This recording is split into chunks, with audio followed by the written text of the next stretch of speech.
এইখানে হচ্ছে আপনার ওই বিভিন্ন দলের আছে, আপনারা দাস শুধু ইসলামিক দলগুলোকে নিলেন, আরো দল আছে, 52টার মতো দল আছে, সবারই কাছে আপনাকে সিদ্ধান্ত নিতে হবে।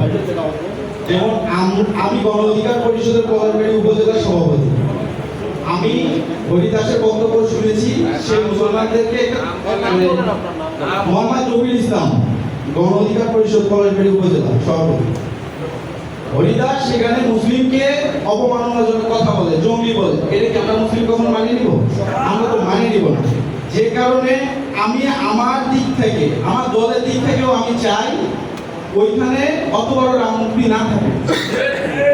এখানে আমার দলের দিক থেকে আমি চাইছি, অন্য অন্য দলের দিক থেকে আপনারা শুনবেন, শুনে তার ওইখানে রাখা যাবে কি না যাবে সেই সিদ্ধান্ত তখন আপনারা নেবেন।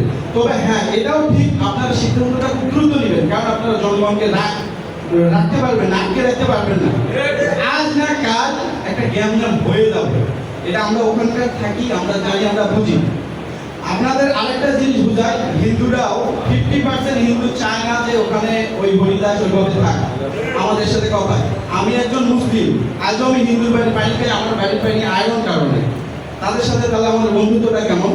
এরকম হিন্দুর সঙ্গে আমার বন্ধু তারা বলছে যে এই হরিদাস এখানে রিসোর্টটা বানাচ্ছে, ওইখানে যে 3 তলা বিল্ডিংটা, এই বিল্ডিংটাকে সে যারা হিন্দুদের মধ্যে উচ্চ লেভেলের তাদেরকে সে থাকার ব্যবস্থা বা হ্যান ত্যান আদার্স ব্যক্তিগত ব্যাপার সেখানে তাদের জন্য ব্যবস্থা করে।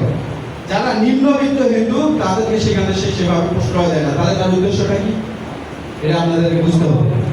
যাই হোক, আমি যতটুকু বলছি বুঝাইতে পারছি কিনা জানি না, আপনারা যদি বুঝে থাকেন তাহলে ওইটা প্রশাসনিক দিক থেকে দ্রুত অপসারণ করেন, না হলে জনগণ হয়তো আটকাতে পারবে না। ধন্যবাদ।